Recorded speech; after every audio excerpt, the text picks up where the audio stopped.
de sistema circulatório. Falaremos nessa primeira aula até vasos sanguíneos. Bora para nossa aula? Bom dia, boa tarde, boa noite. Hoje nós vamos falar sobre sistema circulatório, como dito anteriormente. Bom, as funções do sistema circulatório, elas envolvem os transportes de coisas dentro do sistema circulatório, né? É claro, o transporte de gases, dos pulmões até os tecidos, o transporte dos pulmões, dos tecidos também de volta aos pulmões, onde vai acontecer a hematose, né? Você vai ter a troca do oxigênio, liberando o CO2, capturando o oxigênio, que nós já vimos em sistema respiratório. O transporte de nutrientes, nós vimos isso em sistemas digestóricos, os nutrientes são absorvidos no intestino delgado e esses nutrientes agora caem na corrente sanguínea, eles precisam ser levados aos tecidos. Além disso, o transporte de toxinas que o corpo libera ao longo dos processos metabólicos, a distribuição dos hormônios vindo das glândulas, a distribuição das vitaminas, dos carboidratos e proteínas, além, é claro, a distribuição dos anticorpos, que são o nosso mecanismo de defesa mais eficiente, além da manutenção da temperatura e eliminação de resíduos. Então a gente vê que o sistema circulatório está envolvido com uma quantidade de sistemas enormes. Envolve com o sistema imunológico, envolve com o sistema excretor lá na eliminação de resíduos, e vai envolver também com o sistema endócrino, se envolve com o sistema digestório, com o sistema respiratório. Na verdade, o sistema circulatório ele integra praticamente os demais sistemas. O sistema circulatório ele é dividido em dois tipos principais. Um chamado de sistema cardiovascular, que envolve o transporte do sangue nos dois sentidos, tá? No sentido do coração, tecidos, tecido, coração. Então você tem uma via de mão dupla, o sangue ele circula no processo, tá? Então é um sistema cardiovascular. E também nós temos o sistema linfático. O sistema linfático, ele já é a retirada da linfa. Quem que é a linfa? A linfa é o restante de tecido, é o excesso que sobrou de tecido sanguíneo durante o processo de nutrição dos tecidos. Eu vou explicar mais à frente. Mas na aula de hoje nós vamos abordar mais fortemente o sistema cardiovascular. Os três principais componentes do sistema cardiovascular são o sangue, os vasos sanguíneos e o coração. O sangue a gente vai abordar bem com ele agora. Os vasos sanguíneos são as vias de transporte, né? São divididos em artérias, arteríolas, capilares, vênulas e veias. E o coração, que é a estrutura, a bomba responsável pelo mecanismo de distribuição do sangue ao longo do corpo, uma vez que ele que gera a pressão suficiente para que esse sangue possa circular ao longo dos vasos. Então, o primeiro e extremamente importante é o nosso sangue. O sangue ele é um fluido extracelular mais importante do nosso corpo. Ele, na verdade, ele é um tecido chamado de tecido conjuntivo frouxo. Ele é um tecido chamado de tecido conjuntivo frouxo, no qual ele é composto por células da série chamada de série branca, que são as séries do sistema imunológico, são os leucócitos, são as séries de defesa, né? A função delas é destruir os invasores e muitas vezes também toxinas.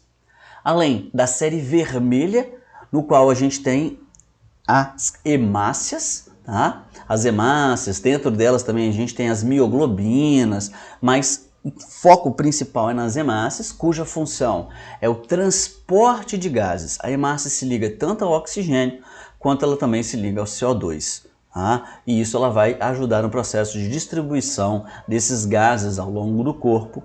Além disso, as plaquetas, que não são necessariamente estruturas celulares, assim, não são células propriamente dito, mas são estruturas oriundas de uma célula chamada de megacariócito, que é membrana celular. Esse megacariócito vai liberando esses fragmentos e as plaquetas são de extrema importância, porque elas auxiliam na coagulação do sangue. O tempo todo o nosso corpo tem pequenas hemorragias. Nós só não morremos porque esses mecanismos de coagulação evitam e tampam e fecham e promovem o processo de cicatrização dos nossos vasos. O sangue ele é composto 45% por hemácias, glóbulos brancos e plaquetas. Os outros 55% é composto de plasma, tá? Que é o fluido. E desse plasma, 90% é água. Ah, mas e o restante, professor? O restante do plasma vai envolver sais minerais, vitaminas, proteínas, anticorpos. São substâncias que estão dissolvidas dentro desse plasma, ok? O sangue, ele constitui aproximadamente 8% do nosso peso corporal, estando presente aproximadamente 5,6 litros nos homens e 4,5 litros nas mulheres, tá? Sendo que nos homens tem um pouco mais de células dentro do sangue e nas mulheres um pouquinho menos, tá? De componentes celulares, mas é coisa irrisória. Tanto é que quando você vai fazer os exames de sangue, os padrões que aparecem nos exames são diferentes de homens, são diferentes de homem e mulher, porque há uma pequena diferença na estrutura fisiológica do homem e da mulher. As nossas hemácias, elas são bicôncavas. O que significa isso? Ela tem uma curvatura de um lado e do outro, tá? Ela tem uma curvatura do lado e do outro, bicôncava. Ela é côncava de um lado e ela é côncava do outro. Ela está presente em todos os vertebrados e nos mamíferos, ela é anucleada, ou seja, não tem núcleo. Essa importância, isso ganhou importância evolutiva, uma vez que essas hemácias anucleadas, elas aumentam a capacidade de ligação com os gases. Daí a perda do núcleo ser um ganho evolutivo, tá? Os eritrócitos são produzidos na medula óssea, num tecido chamado de tecido hematopoético, num processo chamado de hematose. A hematose, especificamente, nós vamos ver na nossa próxima aula. Hoje a gente vai trabalhar mais, de modo geral, o sistema cardiovascular. As hemácias, elas circulam pelo nosso corpo entre 90 e 120 dias e elas são destruídas pelo nosso fígado e baço. O baço é um órgão extremamente importante dentro do sistema imunológico. A gente vai focar ele um pouquinho mais quando a gente estiver falando de sistema imune, tá bom? As anemias, o que é anemia, professor? A anemia é aquela falta de ferro no sistema circulatório, tá? Na verdade é a falta de ferro nas nossas hemácias, no núcleo da hemácia, que permite a ligação com o oxigênio. Essa anemia ela pode ser de dois tipos principais, a chamada de anemia ferropriva, que é por falta realmente da ingestão de ferro, uma alimentação deficiente, ou ainda aquela anemia falciforme, que a anemia envolve características genéticas. Ah, professor, mas por que você colocou malária aqui no meio? Gente, é para vocês entenderem como funciona o processo de seleção natural. Olha que loucura que é. A anemia falciforme é uma anemia no qual a hemácia da pessoa ela apresenta um formato de foice, tá? Ela apresenta um formato de foice. Essa é a anemia falciforme e ela é gerada, né? A anemia falciforme ela é gerada por características genéticas, hereditárias, tá? Não é por falta ou por ingestão errada de alguma coisa, não, ela é característica genética. E daí o que tem a ver ela com a malária? Tem a ver o seguinte, a pessoa que tem anemia falciforme, né, o parasita da malária, ele não consegue entrar dentro da hemácia. Uma das fases de vida do parasito é entrar na hemácia e utilizar essas hemácias no processo de multiplicação. E a pessoa que tem a anemia falciforme não tem como entrar. Ah, então é ótimo ter anemia falciforme. Não, a pessoa que tem anemia falciforme ela vai ter outros problemas, tá? Ela não vai ter disposição porque tem falta de oxigênio, problema respiratório, a pessoa ela não consegue fazer exercícios aeróbicos, correr, fazer um exercício mais forte. A pessoa que tem, né, o traço falciforme já vai ter o problema, que dirá a pessoa que tem a própria anemia falciforme. Então, assim, não é legal. Mas olha para você ver como é que funciona o mecanismo de seleção natural. Em alguns países da África, a infestação de malária é tão alta, que isso acaba servindo como um mecanismo de seleção natural nesses locais, e a população que tem uma expectativa de vida melhor são aquelas que têm anemia falciforme, porque elas não pegam a malária, então elas acabam sobrevivendo à malária nesses países, uma vez que a malária quase não consegue invadir as hemácias falciformes. Então, só para vocês terem uma noção, tá, de como o processo de seleção natural ele atua no meio ambiente.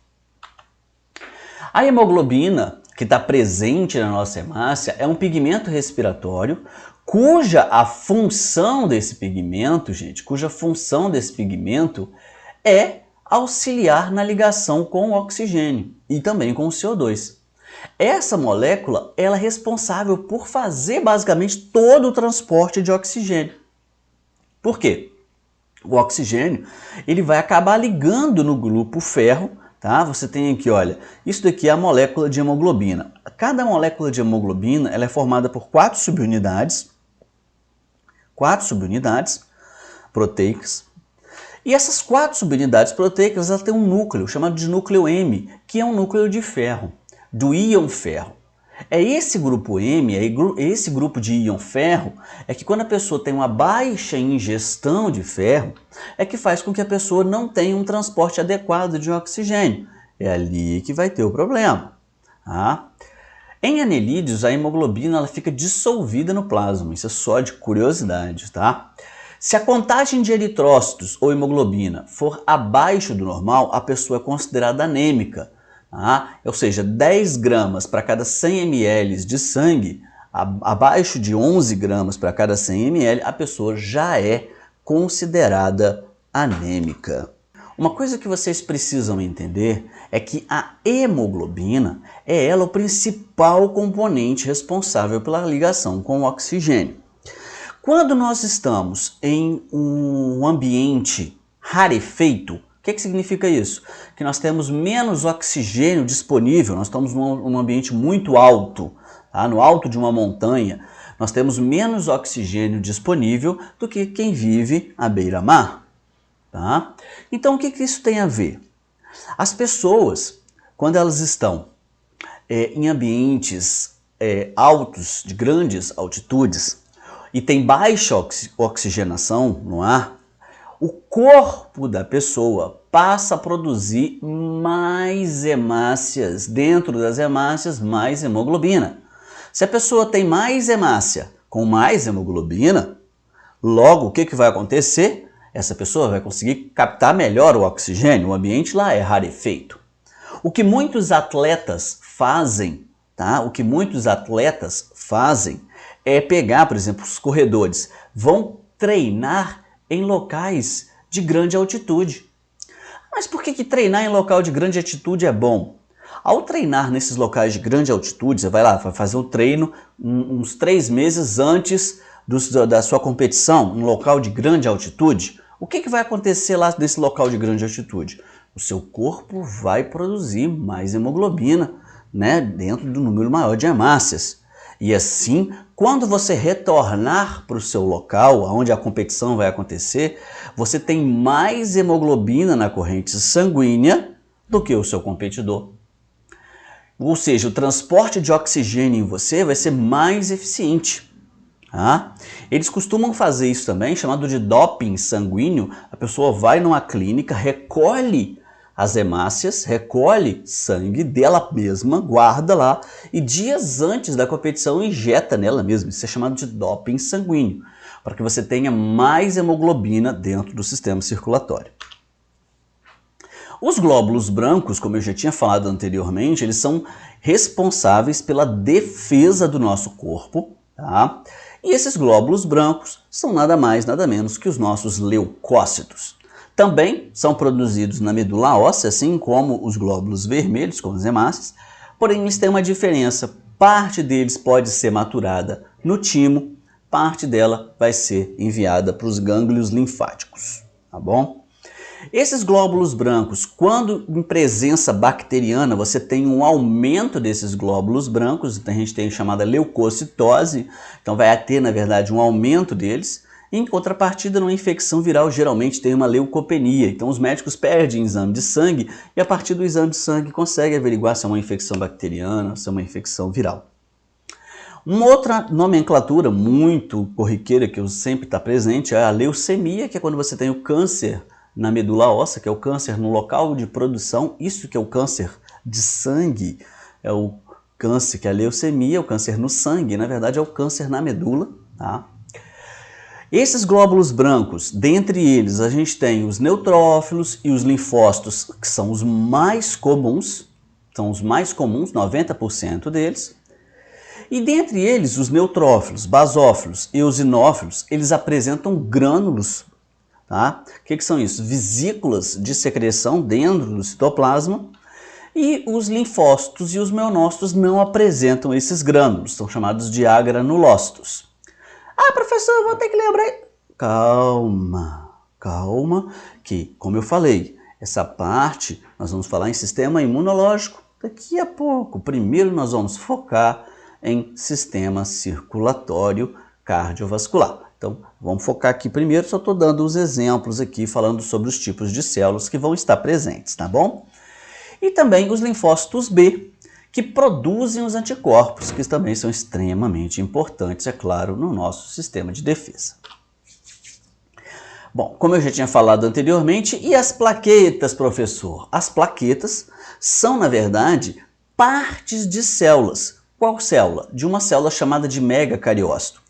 O megacariócito ele fica na medula e ele vai rompendo fragmentos da sua estrutura de membrana que forma as chamadas plaquetas. Qual é a função da plaqueta? A plaqueta é uma estrutura exclusivamente presente nos mamíferos, cuja função é auxiliar no processo de coagulação sanguínea, que é um processo extremamente importante. A gente vai focar nele. O processo de coagulação do sangue, ele inicia com uma lesão. Pode ser um corte, uma pancada. Romper um vaso sanguíneo, no momento do rompimento do vaso sanguíneo, o que vai acontecer? Vai haver a vasoconstrição do vaso sanguíneo, ou seja, ele contrai. Por quê? O vaso sanguíneo, vamos mostrar mais à frente, ele é composto por músculo liso, que se contrai involuntariamente, evitando o transbordamento do sangue. No local do corte, no local da lesão, as plaquetas começam a se depositar naquele local e elas começam a liberar uma substância chamada de tromboplastina. Essa tromboplastina, juntamente com a vitamina K, que o fígado vai liberar, e o cálcio, convertem protrombina em trombina. Vai converter o hormônio de tromboplastina em protrombina, a protrombina em trombina, e essa trombina aqui, qual é a função da trombina, professor? Então todo esse processo aqui é para produzir quem? A trombina. E para que serve essa trombina, professor? Bom, essa trombina, ela vai ser uma substância, um hormônio, que vai converter umas fibras que a gente tem na corrente sanguínea, chamada de fibrinogênio, em uma fibra maior. Na verdade, esse fibrinogênio começa a grudar um no outro, forma uma malha no local da coagulação, e forma um coágulo que fecha o vazamento. Então, presta atenção. Lesão, vasoconstricção. No momento da lesão, um sinal vai para o fígado que libera vitamina K. As plaquetas aglomeradas liberam tromboplastina, que juntamente com o cálcio ativam a protrombina, que converte em trombina. Essa trombina, ela vai fazer com que o fibrinogênio comece a polimerizar, formando uma malha. Essa malha fecha o local. Tudo isso vai acontecer aonde, professor? Acontece em cima do tecido lesionado. Aquilo forma uma malha que fecha o tecido lesionado, fecha a hemorragia, e o sangue coagulado ali, toda aquela estrutura, vai agarrar mais plaquetas, hemácias e tudo aquilo se fecha, formando um tampão que dentre um período de aproximadamente 24 horas, 48 horas, isso vai depender, é claro, gente, do tamanho da lesão, né? Aquilo ali começa a cicatrizar e um novo tecido se regenera, as células próximas começam a se multiplicar e o tecido se regenera, fechando a lesão. Presta atenção nesse vídeo aqui.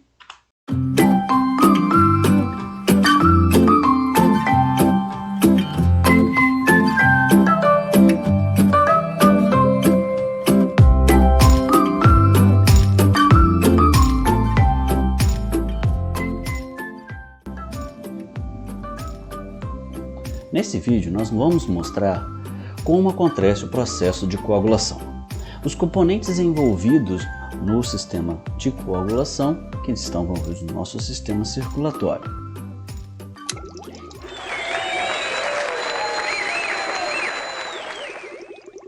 Dentre eles nós podemos citar os eritrócitos, os leucócitos, as plaquetas.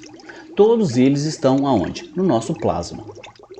Além disso, íons, gorduras, vitaminas, tudo isso vai estar presente e são essenciais no processo. A primeira substância que a gente vai destacar é o fibrinogênio, que é essencial para a formação do coágulo. Além dele, a gente pode citar os chamados fatores intrínsecos, tá? Fatores intrínsecos, fatores que eles chamam de fatores extrínsecos e os fatores de via comum. Nada mais são do que aquilo que nós já falamos anteriormente, tá? A protrombina, a vitamina K e o cálcio, todos eles envolvidos nesse processo. Outras substâncias são as plasminas, que nós vamos deixar para destacar mais ao final do processo de coagulação. Após o corte, após um corte, uma lesão, você tem ali o tecido vascular lesionado e o sangue vai extravasar no local. Nesse momento, o que vai acontecer? As plaquetas são direcionadas para o local da lesão, são atraídas para o local da lesão. Nesse momento, elas começam a liberar a bendita da tromboplastina. Isso atrai, olha lá, o fibrinogênio, e no momento em que vai atraindo o fibrinogênio, mais plaquetas vão aderindo, tá? Mais plaquetas vão aderindo. Aí, o que vai acontecer?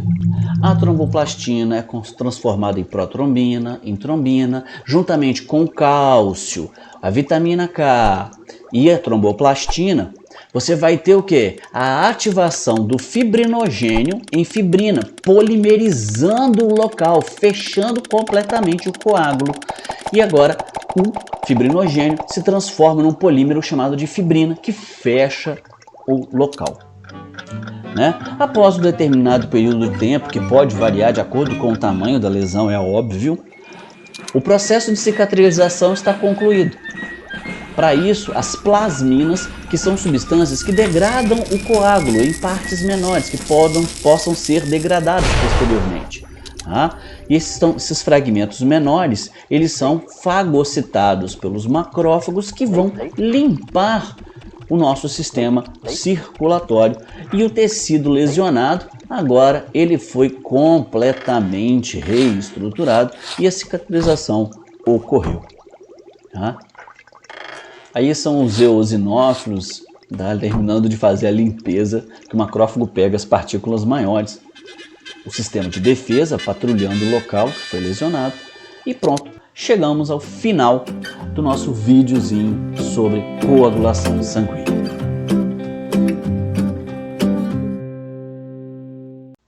Bom, muito bom. Os vasos sanguíneos, como eu já tinha falado anteriormente, eles vão ser divididos em artérias, veias e capilares. As artérias são as estruturas maiores que levam sangue rico em oxigênio. O sangue das artérias ele está sempre sob pressão. Então, a estrutura da artéria tem que aguentar uma pressão sanguínea muito alta, então são vasos mais grossos, os vasos que levam sangue do coração ao tecido, a parede é mais espessa, uma camada de tecido conjuntivo maior, o músculo e o endotélio que formam as estruturas. As artérias, elas vão se ramificando em estruturas menores chamadas de arteríolas, mas que apresentam as mesmas características das artérias. Já as veias, elas levam o sangue do tecido para o coração, onde a pressão sanguínea vai ser bem menor, ou seja, porque chegou lá no tecido, quando o sangue chega nos capilares, né, vem nas artérias, arteríolas, chega no capilar, esse sangue extravasa, sai do tecido um fluido chamado de linfa. Esse fluido que sai do vaso sanguíneo com nutrientes, água, oxigênio, vitaminas, anticorpos, tudo banha o tecido e depois parte desses nutrientes retornam, parte dessa linfa retorna pelo outro lado, mas é parte. Ou seja, há uma diminuição, uma queda brusca da pressão que está vindo na artéria para a veia. Quando o sangue vem sendo bombeado pela veia, ele vem lentamente passando pela veia, com uma pressão menor. Então, as veias elas vão precisar de válvulas que impedem um refluxo de sangue. Nossa, professor, eu não estou entendendo. Calma que eu vou mostrar aqui, só fiquem calmos. Só preciso que vocês entendam agora que enquanto as artérias e arteríolas apresentam paredes grossas para sustentar uma pressão forte, as veias têm uma parede mais delgada, elas não têm uma pressão tão alta para sustentar, ok? E os capilares ficam entre as artérias e as veias. São estruturas onde vai haver o que, gente? A troca dos nutrientes e as excretas. É o local onde o tecido é banhado com os nutrientes. O sangue com o nutriente vem vindo pela artéria, chega no capilar. O capilar é formado por uma camada muito fininha, uma camada fina de células. E o sangue sai no capilar? Não. O sangue não sai.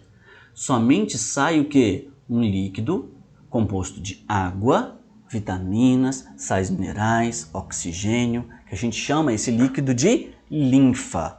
Essa linfa sai atravessando o vaso, mas o sangue não. É basicamente uma saída de parte do plasma. Tá bom?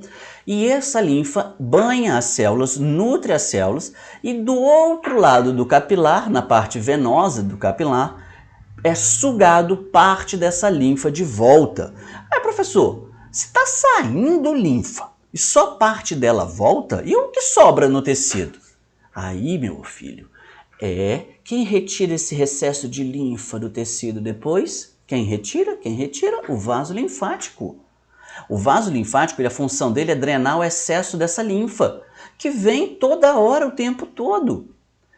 Já ouviu falar de drenagem linfática? O que é drenagem linfática? Você paga para uma pessoa te espremer, para espremer fluido linfático dos seus tecidos. Isso é uma drenagem linfática. Para espremer você. Funciona? Funciona. Muito tempo? Não. É aquele efeito Cinderela. Você vai lá na clínica, exprimido. A hora que bate meia-noite, badão, você vira a própria abóbora.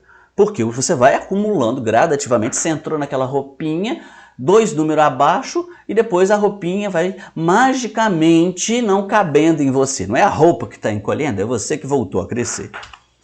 Então, bora continuar aqui. Então, olha só, eu vou me colocar aqui em cima do capilar, depois eu volto para cá.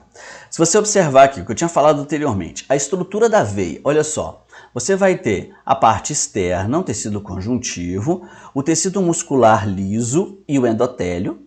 Agora, olha a diferença, olha só, hein? Olha a diferença do tecido muscular liso e do endotélio aqui para a artéria. As artérias elas vão ter uma parede mais grossa. Por quê? Elas têm que aguentar uma pressão muito grande.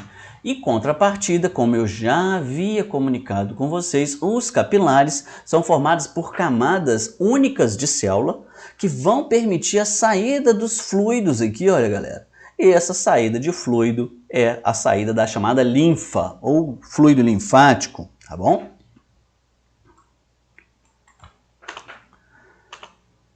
Então, novamente, focando aqui, ó. Olha só que lindo esse desenho, ele mostra muito bem, olha só. a camada de tecido conjuntivo, olha o músculo liso, olha o endotélio aqui, olha. Olha a diferença que você tem de uma camada de músculo para outra, que é a camada de músculo que vai segurar a pressão. Então presta atenção. O sangue vem bombeado pelo coração aqui, ó. Pum, pum. Bombeado, vem esse sangue sob uma pressão, 120 miligramas de mercúrio, vem vindo aqui esse sangue. Chega aqui, olha, uma camada fina. O que acontece? A pressão é tão alta que faz com que o fluido que está dentro do vaso sanguíneo saia, liberando o que a gente chama de quê? Linfa. Isso cai no tecido, nutre as células, beleza, oxigena as células, tudo mais. As células começam a liberar CO2, excretas metabólicas, tá? Amônia, ureia, jogado para cá, aí ela retorna pela parte do capilar venoso. Ó, sai aqui, retorna aqui. Ao retornar aqui, a pressão já não é tão grande que parte da linfa ficou aqui. Então, aqui vem vindo sob pressão, chega aqui a pressão diminui. Aí o sangue vai sendo bombeado como? Pum, pum, pum, pum, pum, pum, pum. Enquanto que aqui o sangue vai sendo bombeado, pum, pum, pum, pum, pum, pum, tá lá bombeando, mas a pressão é contínua. Mesmo que o coração bata lá, tum, tum, tum, tum, tum, tum, o sangue ali dentro tá vindo sob pressão. Cada pum, pum daquele não vai fazer diferença pro sangue, não. Ele tá indo rapidão.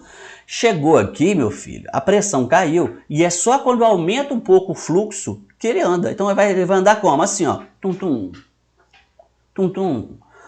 Ah, mas se ele anda tum-tum e volta, tum-tum e volta, tum-tum e volta, por que o sangue não... ele vai voltar sempre? Não. De tempo em tempo, dentro da veia, nós temos essas estruturas aqui, ó, essas válvulas. Então o sangue está vindo aqui, ó, tum-tum, passou, segurou o sangue. Tum-tum, passou, segurou o sangue. Tum-tum, passou, segurou o sangue. Então essas válvulas não deixam o sangue retornar. Deixa eu me colocar, vou botar em cima de capilares. Então presta atenção aqui, olha. Como eu expliquei para vocês, quando o sangue está vindo sob pressão aqui, o que vai acontecer? Sai, olha aqui, ó, a pressão total, ó, tá vindo o sangue sob pressão sanguínea, chega nos capilares, a área é muito maior, olha a quantidade de espaço. Mas a pressão tem uma queda, por quê? Porque o sangue saiu aqui, nutre os tecidos, e quando essa linfa tem que retornar para o lado de cá, retorna já com uma pressão bem menor. E aí você vai precisar do quê? Das válvulas para poder auxiliar na volta do sangue pela veia, pela vênula e pela veia propriamente dita. Então, olha só, tocando o bonde aqui, como eu expliquei para vocês, aqui, olha, de um lado, deixa eu tentar me colocar aqui no meio. Eu vou me caber aqui, fica aqui no meio, Felipe.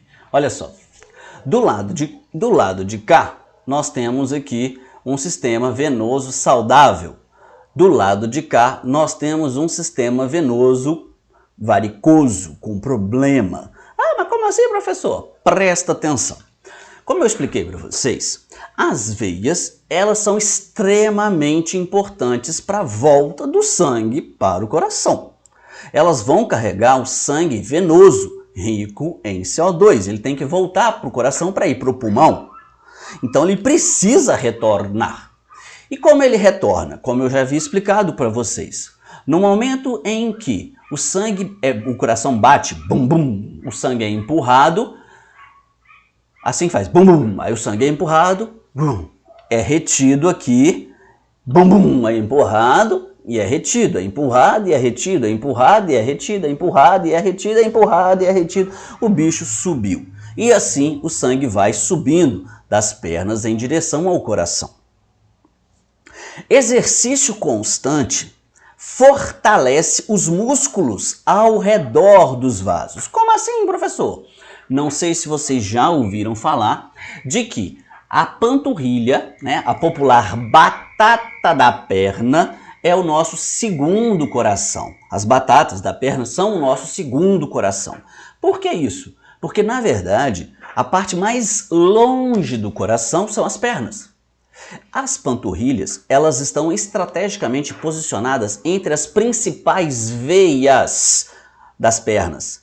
Então, ao fazer uma caminhada, ao fazer uma corrida, ao fazer exercício aeróbico principalmente, as benditas das batatas das pernas, as panturrilhas, ajudam e pressionam as veias para empurrar o sangue para cima.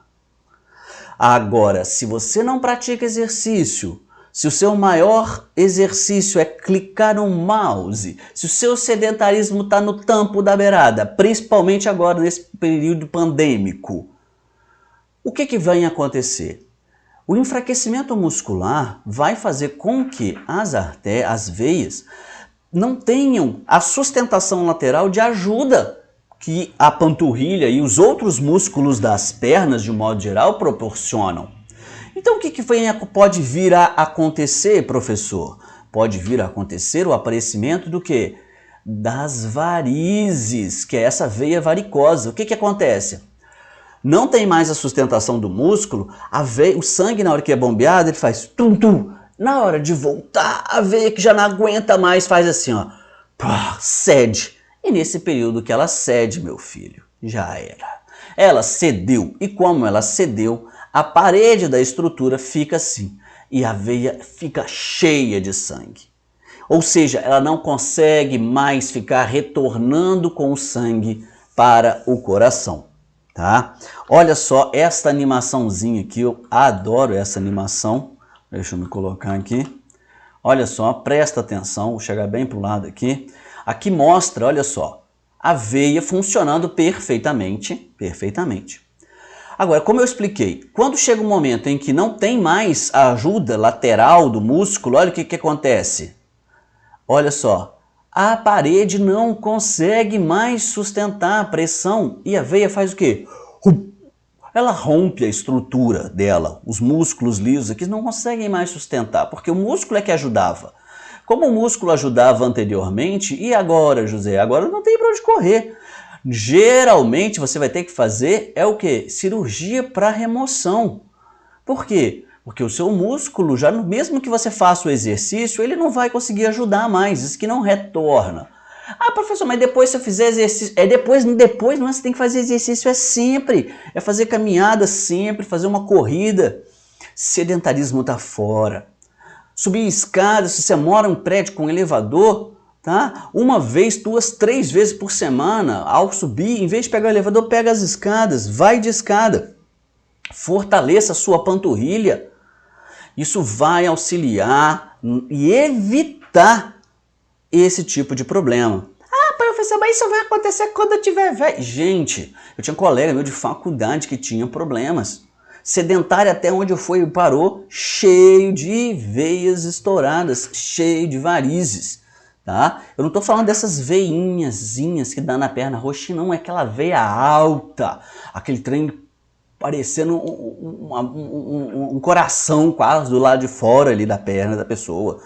E isso causa dor. Por quê? O sangue fica retido no local, isso causa dor nas pernas, isso causa cansaço. Então, não é só estético, também é saúde, tá bom? Mostrando aqui novamente, olha só, como que eu estou tentando mostrar que vocês entendam que os músculos das pernas, eles estão estrategicamente posicionados para auxiliar nessa pressão do vaso. Se o seu músculo tá uma verdadeira gelatina, porque não faz nada de caminhada, não tem nada para ajudar, o que vai vir a acontecer? Vai acontecer isso aqui, olha aqui, ó. Você tem aqui um músculo mostrando um músculo bem torneado, auxiliando na veia para poder a bendita empurrar o sangue para cima. Olha aqui, ó. Olha aqui o que acontece. Esse samba, aqui, olha só. Olha esse caminho todo embolado aqui. Nada mais é do que a veia varicosa, né? Que chamam de varizes. Por quê? Porque simplesmente um músculo que ajuda no processo de sustentação, ele está flácido, ele não tem apoio, ele não tem tônus muscular para auxiliar no bombeamento do sangue. Só a válvula, meu filho, não faz milagre, tá? Ela funciona muito bem da cintura para cima. Agora, meu filho, nas pernas tem que fazer exercício, tem que caminhar. tá? É uma média lá de 45 minutos, pelo menos umas 4 a 5 vezes por semana. Em vez de subir de elevador, sobe de escada. É isso que vocês têm que passar a fazer para vocês não chegarem lá na fase adulta da vida de vocês. Vocês estão todos jovens ainda, aparentemente, né? Tá todo mundo inteiro, mas, meu filho, pode ver, o tempo passa e o tempo pega, tá bom? Bom, gente, em virtude do tamanho da aula, nós vamos dividir ela em 2 aulas. Então, trabalhamos até o momento, né? Chegamos em veias e vênulas, falamos sobre as válvulas, chegamos nessa parte do sistema circulatório cardiovascular. Agora, a parte relacionada à estrutura do coração e aos tipos de sistema, né? A grande circulação e a pequena circulação, fica para o nosso próximo encontro, tá?